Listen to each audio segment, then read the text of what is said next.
క్రీస్తునందు ప్రియమైన దేవుని బిడ్డలారా, తండ్రి కుమార పరిశుద్ధాత్మ త్రియేక దేవుని నామంలో జీవం కలిగిన దేవుడు ఈరోజు యెషయా గ్రంథము 61వ అధ్యాయము 3 నుండి 10 వచనంలో మనం జ్ఞాపకం చేసుకుంటే, లూకా సువార్త 4వ అధ్యాయము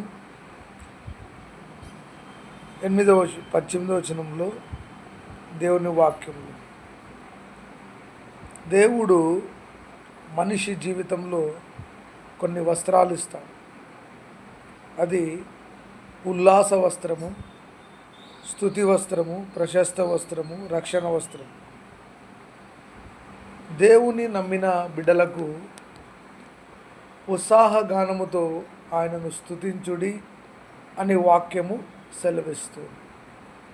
తర్వాత, స్తుతియాగం అర్పించువాడు నన్ను మహిమపరచుచు ఉన్నాడు, దేవుని రక్షణ వానికి కనపరుచుకున్నట్లుగా వాడు మార్గమును సిద్ధపరచుకునని స్తుతి వస్త్రం. తర్వాత ప్రశస్త వస్త్రం అంటే పరిశుద్ధమైన వస్త్రాలు దేవుడు నీకు ఇస్తాడు. తర్వాత రక్షణ వస్త్రం, ఆయనే రక్షణ, ఆయనే దేవుడు. అందుకే అంటున్నాడు 51వ దావీదు కీర్తనలో కీర్తనకారుడు, దేవా నా యందు శుద్ధ హృదయము కలుగజేయము, నా అంతరంగంలో స్థిరమైన మనసును నూతనముగా పుట్టించుము, నీ రక్షణ ఆనందము నాకు మరలా దయచేయము. మరి దేవుని నమ్మిన బిడ్డల జీవితంలో, మరి నమ్మని వారికి కూడా ఈ వస్త్రాలు మనం ధరించుకొని ప్రభువును ఆరాధించాలి. అందుకే అంటున్నాడు, పాపపు వస్త్రమును తొలగించి దేవుడు ఉల్లాస వస్త్రము, స్తుతి వస్త్రము, ప్రశస్త వస్త్రము, రక్షణ వస్త్రం ఇవన్నీ ఉండాలి అంటే దేవుని యొక్క రక్షణ, దేవుని యొక్క కృప, దేవుని యొక్క రక్షణ రక్షింపబడాలి. అంటే పాపములను విడిచిపెట్టి మానవుని జీవితంలో ఈ వస్త్రాలు ధరించినప్పుడు, నీవు నేను ఈ లోకాన్ని విడిచిపెట్టినప్పుడు, మరి పరలోక రాజ్యంలో ఇచ్చే దేవుని రక్షణ నువ్వు పొంది, మరి ఆ పరలోక రాజ్యంలో ప్రభువుతో నువ్వు ఆరాధించాలి అంటే ఈ వస్త్రాలు నీవు నేను దేవుని చేత ధరించాలి. ఈ లోకంలో అనేకమైన వస్త్రాలు ధరిస్తూ ఉంటాం, అనేకమైన జ్ఞానాలు పొందుతూ ఉంటాం. కానీ శరీర సంబంధమైన వస్త్రములు కాదు, కానీ ఆత్మ సంబంధమైన ఉల్లాస వస్త్రము, ఆత్మ సంబంధమైన స్తుతి వస్త్రము, ఆత్మ సంబంధమైన ప్రశస్త వస్త్రము, ఆత్మ సంబంధమైన రక్షణ వస్త్రం. అందుకే అంటున్నాడు దేవుడు, రక్షణ వస్త్రము నీ జీవితంలో, నీ కుటుంబ జీవితంలో, నీ పిల్లల జీవితంలో, నా జీవితంలో లేదు అంటే ఈ భూలోకంలో నువ్వు ఎంత సంపాదించుకున్నా మరి మరణించినప్పుడు నిత్య నరకానికి వెళ్ళాల్సి వస్తుంది. అందుకే పాపపు వస్త్రమును విడిచిపెట్టి ప్రభు అయిన యేసు రక్తంలో కడగబడి ప్రశస్తమైన వస్త్రాలు, దేవుడిచ్చే వస్త్రాలు ధరించుకొని సైన్యములకు అధిపతైన దేవుడు పరిశుద్ధుడు, పరిశుద్ధుడు, పరిశుద్ధుడని వేల దూతల చేత స్తుతింపబడుచు ఉండగా అలాంటి వస్త్రాలు నీవు నేను ధరించుకోవాలి. అందుకే ఈ ఉదయకాల సమయంలో దేవుడు పలు ప్రాంతాలలో, పలు చోట్లలో మా ద్వారా దేవుడు మహిమపరచబడుతున్నాడు. దేవుని గొప్పతనం అది, దేవుని కృప, దేవుని సన్నిధి. దేవుడు ఎక్కడికి పిలుచుకపోతే అక్కడ ప్రభు కోసం వాక్యాన్ని దేవుడు మనల్ని నడిపిస్తూ ఉన్నాడు. అందుకే ఈ వస్త్రాలు నా జీవితంలో, నీ జీవితంలో ఉన్నాయా లేవా అని మనం గమనించుకోవాలి. లేకపోతే దేవా మాకు ఇలాంటి వస్త్రాలు కలిగించు ప్రభు అని ప్రార్థన చేద్దాం. పరిశుద్ధమైన తండ్రి, అద్భుతకరుడు, ఆశ్చర్యకరుడు, ధవలవర్ణుడు, రత్నవరుడైన దేవుణ్ణి స్తుతించి ఆరాధించుచూ ఉన్నాం. యేసు ప్రభువా, తల్లి గర్భంలో నుండి భూలోకానికి వచ్చినప్పుడు మరి పాపములో పుట్టినవాడను, పాపములోనే మేము మరణించకుండా ఉల్లాస వస్త్రములు, స్తుతి వస్త్రములు, ప్రశస్త వస్త్రములు ఇవన్నీ ఉండాలంటే రక్షణ అనే వస్త్రాన్ని, వాక్యం అనే పరిశుద్ధతను, ప్రార్థన అనే ఊపిరిని మేము కలిగి ఉండాలి. జీవము కలిగిన యేసు నామములో ఇవన్నీ మేము కలిగినట్లయితే నిన్ను స్తుతించగలుగుతూ ఉన్నాం. లేని వారికి ఇవి దయచేయమని ప్రార్థన చేస్తున్నాం.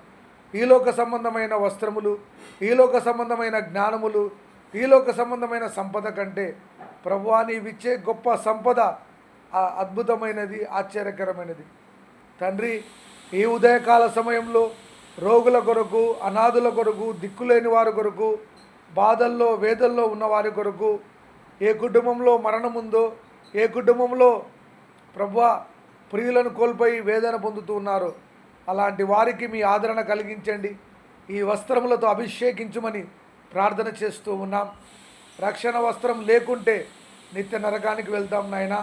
అందుకే ప్రభువా యేసు ప్రభు ఇచ్చే రక్షణ, యేసు ప్రభు ఇచ్చే స్తుతి, యేసు ప్రభు నేర్పిన కృప, యేసయ్య చూపించిన మార్గంలో బ్రతకగలుటకు మానవునికి జ్ఞానం అనుగ్రహించమని ప్రార్థన చేయుచున్నాం.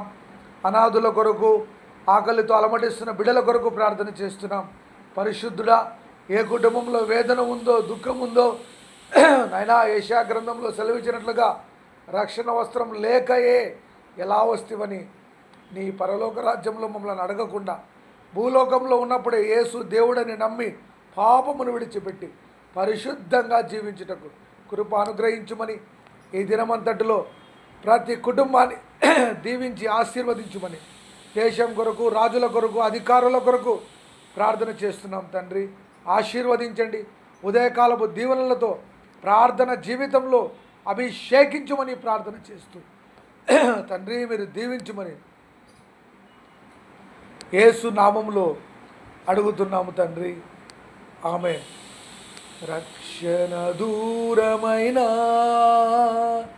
లక్షలాది ప్రజలు, రక్షణ దూరమైన లక్షలాది ప్రజలు సజీవుడైన యేసును విడచి ఈ లోకములో బ్రతుకువా, రక్షణ వస్త్రము లేకయే పాపములో బ్రతుకద్వా, వెదకు యేసుని నమ్ము దేవుని, రక్షణ వస్త్రము ధరించవా, పాపపు వస్త్రము విడువవా సోదరా.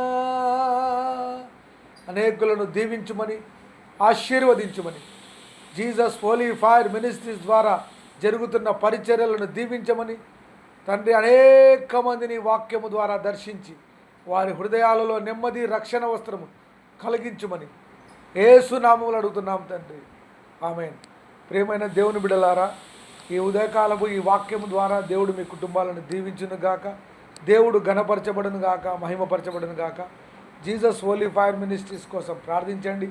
రానున్న ఉపవాస దినాలలో అనేకులు దేవుని వాక్యం ద్వారా బలపడి దేవుని నామాన్ని మహిమపరచున్నట్లుగా ప్రార్థించవలసిందిగా కోరుచూ ఉన్నాం.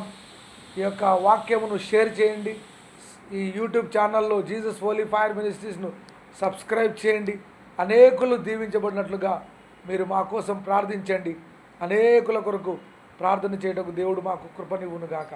మా phone number 7659091876, 7659091876, 7659091876. Praise the lord. దేవుడు మీ కుటుంబాలను దీవించును గాక. ఆమేన్.